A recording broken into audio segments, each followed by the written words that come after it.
Death. It's probably the most uncomfortable topic we can discuss. Yet it's the one thing that's guaranteed for all of us. But here's what I find fascinating. We spend our entire lives avoiding thinking about death, when actually confronting it might be the key to living better. I used to be terrified of death, like genuinely scared. I wouldn't go near anything even mildly dangerous, and was constantly worried with thoughts like, what if I die young? And all these nonsense questions that kept me up at night. Once I stumbled upon this so called fortune teller who told me I would die at 25 in a car accident. It made me so worried, even though I didn't believe in these things. But now I'm 23 and I laugh at it because I don't even have a cycle. Lol. When I finally accepted death, I could start to actually live my life. No more constant worries, except for my generally city life situation. But that's a different topic. Let me ask you something.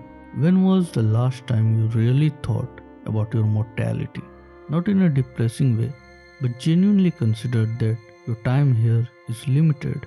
I'm guessing it's been a while because we're programmed to avoid this reality.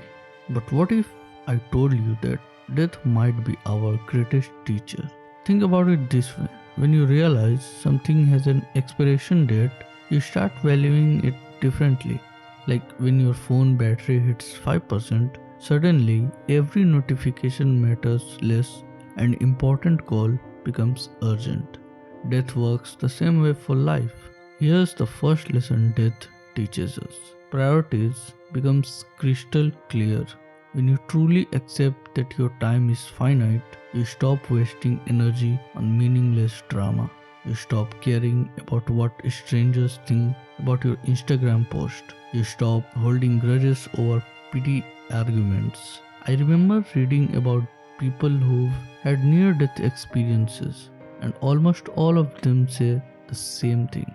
They wished they'd worried less about trivial stuff and focused more on relationships and experiences that actually mattered. The second lesson is about urgency, but not the toxic kind we're used to.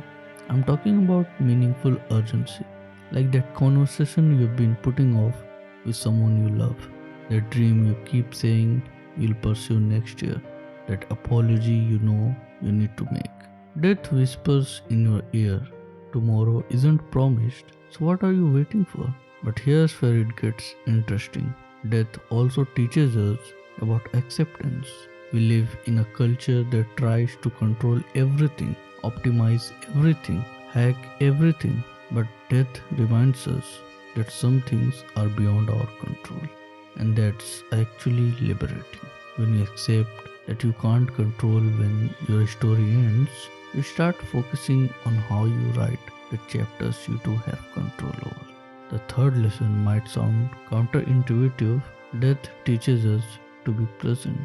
We're so busy planning for a future that might not come, or dwelling on a past we can't change, that we miss the only moment we actually have right now. You know that Disney movie Soul? There's this scene where the main character Joe spends his whole life chasing this one big moment, his big break, and he's so focused on it that he completely misses actually living. Then there's 22, who discovers that just walking down the street, feeling the wind, eating pizza, that's not preparing for life. That is life. That hit me hard because that's exactly what we do. We're always waiting for life to start instead of realizing it already has. Steve Jobs once said, remembering that you are going to die is the best way to avoid the trap of thinking you have something to lose. You are already naked. There is no reason not to follow your heart. Now, I am not saying become reckless or stop planning for the future. I'm saying stop living like you have unlimited time, because you don't. None of us do. Death also teaches us about legacy, but not in the way most people think. It's not about having your name on a building or being remembered for centuries. It's about the ripple effects of your actions, the lives you touch, the kindness you spread, the problems you solve. Every interaction you have, every choice you make creates a ripple that continues even after you're gone. That's your real legacy. Here's something else death reveals: the absurdity of our fears. We're terrified of public speaking, of rejection, of failure. But when you zoom out and remember that all of this is temporary, these fears start looking pretty silly. What's the worst that can happen? You embarrass yourself for a moment in a universe that's billions of years old, on a planet with billions of people who probably won't even remember it happened. Death teaches us courage, not the absence of fear, but action in spite of it. But maybe the most profound lesson death teaches us is about love. When you realize that everyone around you is also temporary, that your parents won't be here forever, that your friends are on the same journey, that your time with them is limited, suddenly every moment becomes precious. You hug a little longer, you say I love you more often, you forgive faster, you appreciate deeper. Death strips away all the surface level nonsense and shows us what really matters: connection, love, contribution, growth, experiences. So here's my challenge for you this week: live like you actually believe your time is limited, because it is. Make that call, write that letter, take that risk, start that project, tell someone how you feel. Stop waiting for permission, stop waiting for the perfect moment, stop waiting for tomorrow. Death will come for all of us.